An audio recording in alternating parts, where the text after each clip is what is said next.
around. So I'm super, super excited for this workshop. Let's begin. So, okay. Just a second. Okay, great.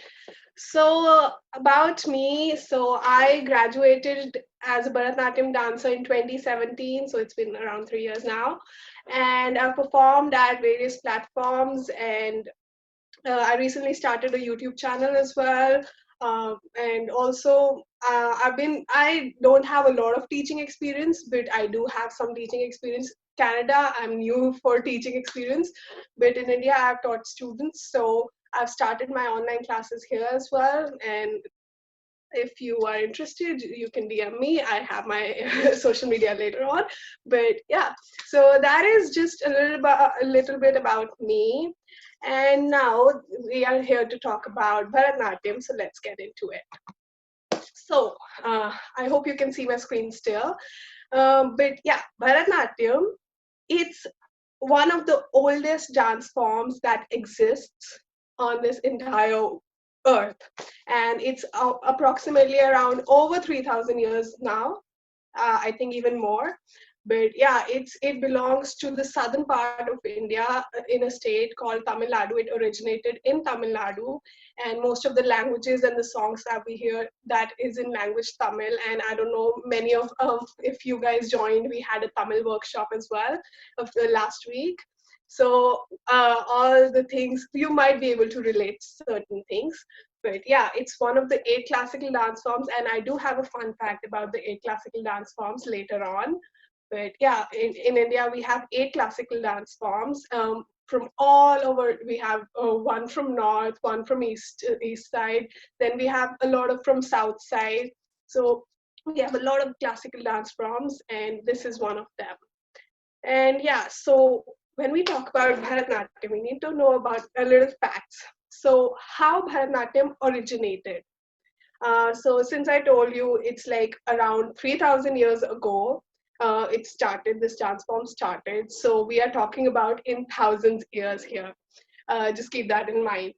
So it was, when it started, it was called Dasyatam. Dasyatam, Dasi means a female servant. It didn't have a very good start, because why it was called Dasyatam was because in South India there were villages, and there was this belief that from every household, at least one girl or one daughter, one unmarried, she should be donated to the temples, so she can be, she can serve as a servant, as a wife to the Lord. So basically they believe that, one daughter, it's good to donate one of your daughters to the god, and she acts like a wife to the god. So she was not supposed to marry anyone else for the entire life. She was not supposed to have an affair anyway is a very big thing in India, especially in those times. So I know if some of you can relate. But yeah, so she was not supposed to have any marriage, any affair, any children outside that temple. She was just completely, submitted to the god. So why this dance form comes into picture is because this dance form was performed during processions, during the prayers that used to happen. Like prayers happen every day, even in churches, in gurdwaras, in temples. It happens every day. So this was a regular thing. So this dance form was performed in temples and in processions. That's why it was called Dasyatam, performed by these dasis, these female servants, in praise of God.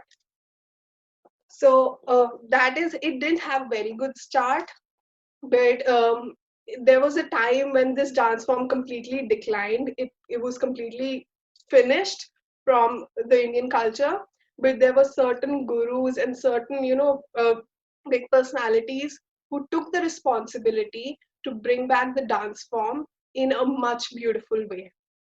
And what we see today is Bharatanatyam, which was brought in by those gurus. And since we have, okay, that is all about the history, how it started, its decline, then it came up again. So graph is like, if you sometimes measure the graph, it's like this. But yeah, So we have a lot of scriptures in India, and these two mentioned there, these are the dance scriptures. So we learn a lot of things. So when as dancers we are supposed to know the theory, the things, the formation of how each and everything is made, how each and every step is performed, and the meaning of each and every hand movement, each and every eye movement, each and everything. So these scriptures, one is called Natya Shastra by Bharat Muni. This is the main dance book, you can say. Then we have the Abhinaya Darpanam by Acharya Nandikeshwara. So Acharya basically means a guru, a teacher. Just out of respect, we put Acharya. The name is Nandikeshwara. Just out of respect, we put Acharya to just, honor him. So, by the way, guys, we do have a game for you. So, just pay attention. You can win a gift card. So, you can win a gift card. So, just pay attention on the presentation and you will find some points that may be related to the game that we are going to play at the end. But yeah, so these are the two scriptures that we use in Bharatanatyam. Now, as I told you, Dasyatam has a meaning. Dasi means a female servant and Atam is dance. So, Dasyatam, it's a dance performed by a female servant in praise of God. Similarly, the word Bharatanatyam has a meaning. It can be broken down into four parts: Bha, Ra, Ta, and Natyam. So basically, if you see any dance form in the world, any dance form, you will find all of these emotions, bhava, emotions. These are not in every dance form, but in certain way, you will find it. Happiness is also an emotion. So these are the four things that you'll find in any dance form. So starting with bhav, emotions. Emotions are there with you 24 by 7 by 365 at all the time. So even if someone here, if people are joining us, so someone might be excited, someone might be bored, someone might be happy, and so on. So even in dance form, even especially in Bharatanatyam, we depict emotions, with a lot of it has a lot of importance. And it is believed that there are 9 kinds of emotion. Anger, then we have surprise, then we have fear, then we have a lot of happiness and courage. These are all kind of emotions that we feel, and there are 9 kinds of emotions which are recognized till now, though we can divide and subdivide them into a lot of other categories, but mainly we have 9 kinds of emotions which are called navrasas, just for your information, not that you need to know. But yeah, it's good to, just have that information. Then we have the rag. So when we talk about the melody, every song has certain melody. If I, okay, let me think of a song. Okay, I'm in love with the shape of you. I'm a terrible singer, but just to let you know. So you can see there's a melody. There's a certain melody. So every song has that melody, and it is a very, very important part because the dances are performed on certain songs which are supposed to have certain melody. Only then, that enjoyment part comes in. And of course, the beats, the most important part, because Bharatanatyam is all about, foot movements. Then we have the hand movements. So beats, of course. So universally, if we see, the most common beat that we use is 1, 2, 3, 4. And if you attended the Bollywood dance culture workshop, then we talked about it as well. So the person who conducted, he told us that there are 4 beats which are like the most common ones. So if you start counting, how you can see 4 beats are the most common one. Just take any song and start counting 1, 2, 3, 4, 1, 2, 3, 4. Just start counting and it'll end at the 4th beat. So if you want to test that, you can do that. So beats are very important, though it's not just we just have the 4 beats. In Bharatanatyam, we have 5 kinds of beats: 3 beats, 4 beats, 5 beats, 7, and 9. So we perform on all these, but just a common thing is 4 beats. And of course, it's a dance form, so you need to have dance. Natyam means dance. So Bharatanatyam essentially means emotions, melody, beat, and a dance. That is the breakdown of what you're learning about. And then about the music. Of course, we talked about the beats, the melody, then we need to know about the music. In India, we have two types of music, the Hindustani music and the Carnatic music. So, by the way, if anyone has any questions or anyone wants to add something, please feel free to stop me and you can do so. So, coming back to the presentation, so we have two types of musics, Hindustani music and Carnatic music. And Carnatic music is the one that we use in Bharatanatyam. So as dancers, we are not supposed to learn the music or sing, but as dancers we need to know what we are performing to. So we have studied. Me personally, I've studied Carnatic music in a lot of depth, though I'm not a singer, but as a dancer, I need to sing sometimes. So that's why it's important to know the depth of what you are singing and what you are, performing on. So Carnatic music is the one that we use in Bharatanatyam, and like anything, it's said that math, no matter how much you practice math, it's never ending. Similarly, Bharatanatyam, dance and music, no matter how much you practice, how much depth you will try to get, but it's never ending. So you always have something to learn. And that's what, even after studying after so for so many years, I still don't know a lot of things. So it's never ending, it's never enough. But yeah, so we talked about the music, and now to the dance part.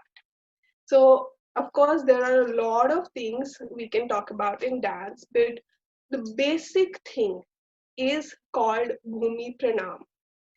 Bhumi Pranam Bhumi means the floor, the ground. Pranam means bowing down or paying respect. So the floor that we are performing on, that has a lot of importance, especially in a dancer's life.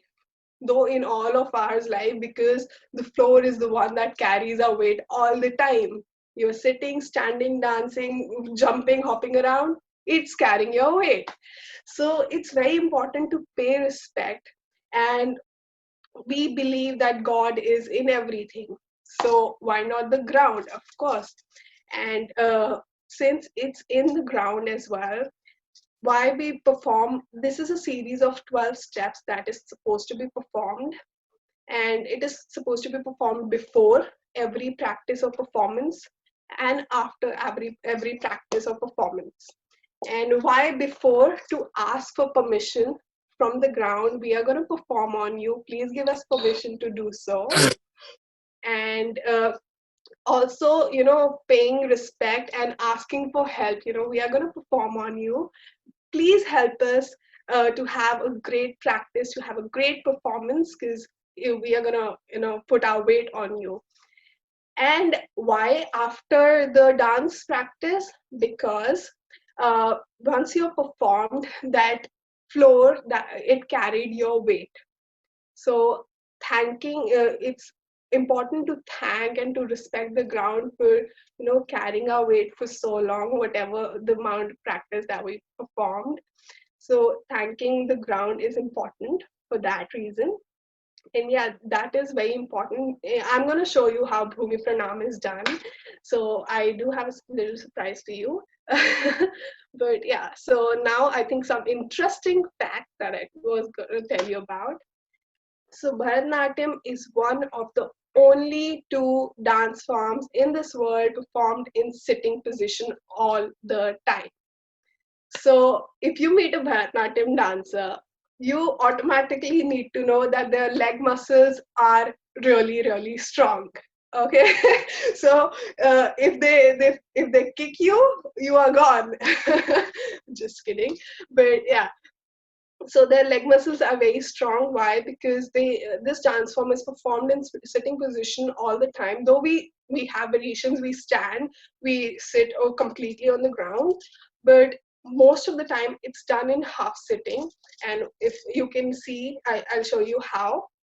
But yeah, so this is only one of the only two dance forms, and we have one similar dance form. It's also a classical dance form, so from southeastern part of India. So that is also performed in sitting position, and that is the other dance form. And Lord Nataraja. Lord Nataraja, you'll be able to see his picture later on. He is one of the forms of Lord Shiva, and he's supposed to be the Lord of Dance. And the fun fact that I wanted to tell you about, that Bharatanatyam is one of the 8 classical dance forms. Until 2-3 years ago, only 7 classical dance forms were recognized. So we had this 8 classical dance form from the eastern part of India called Satriya.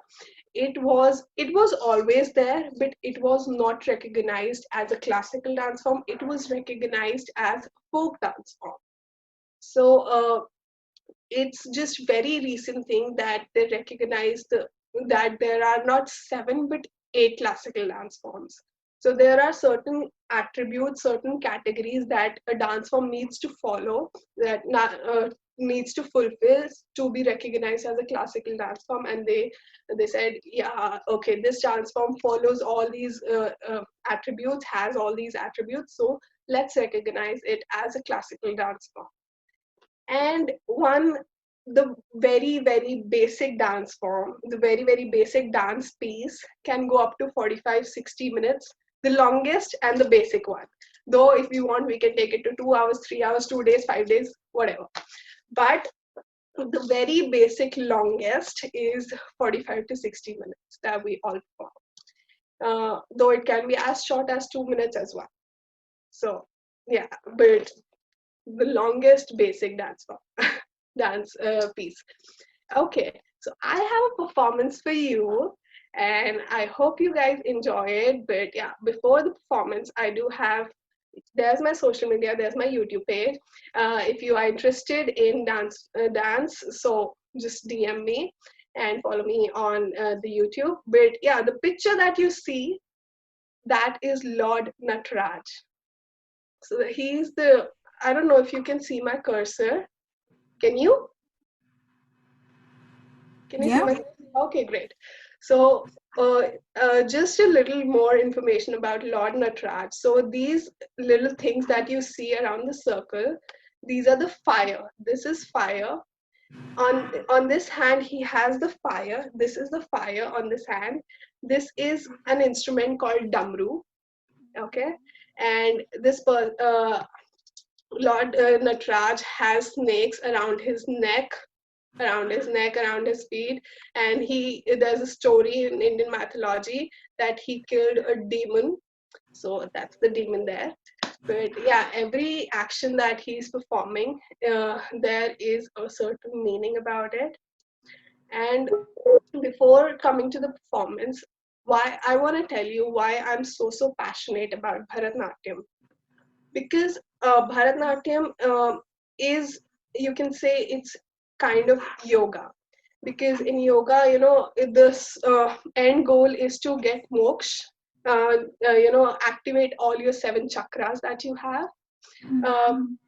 Though in Bharatanatyam we don't do that, but it's similar to that, the exercises, because in this dance form, or for that matter, almost any classical dance form, each and every part of your body, outer and inner, everything is involved when you are performing. Your eyes, your ears, your eyebrows, your lips, your hands, fingers, legs, your torso, everything. That is the outer part. The inner part, all your nerves, all the, even the nerves from your feet, toes, even your fingers, your eyeballs, and everything, it's involved. So it's basically just like, yoga, where everything is involved, from breath to, your all your inner body. So that's why like I'm so passionate about this dance form, because it's just like doing yoga, doing that exercise. So I'm All so right, yeah. Kanishika, Mhm. before we begin, oh, sorry, I'm echoing. Yeah, that's okay. There is a question Oh from a yeah. student. Mhm. So He's saying that he heard the term Sadiratam instead of Bharatanatyam, and why so? Can you answer okay, that? yes. So Yeah. because Dasyatam and Bharatanatyam, these are just one names. Okay, this is just like uh, one or two names. There are a lot of other names that we use for Bharatanatyam. Of course, Sadiratam is one of them. Uh, okay, let me read the question. Instead of Bharatanatyam, why? So Sadiratam is an ancient name. So after Dasyatam, there were a lot of other names that came to light, and Sadiratam, of course, is one of them. But the latest name that we use is Bharatanatyam. So that's why we say Bharatanatyam. Okay. Now, okay, great. I'm sorry I wasn't able to see the chats, but yeah, thank you guys for your inputs. I really appreciate it. And now I think let's get on to the dance part. I have a small performance for you. I don't know if you guys will be able to hear the music. I'm playing it through my phone. Okay, before that, let me perform. Okay, so Bhumi Pranam that I was talking about, it's just bound down to the ground. So it's just performed like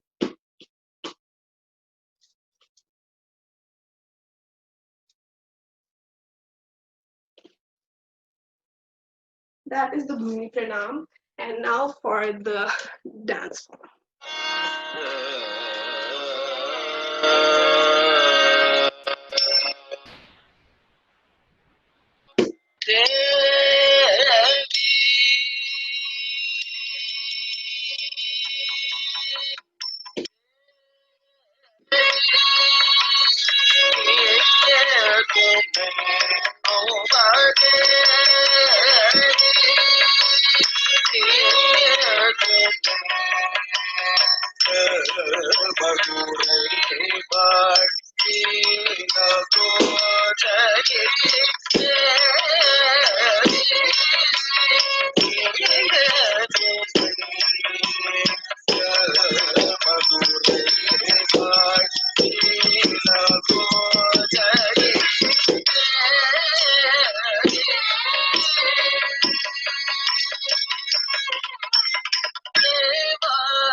Okay,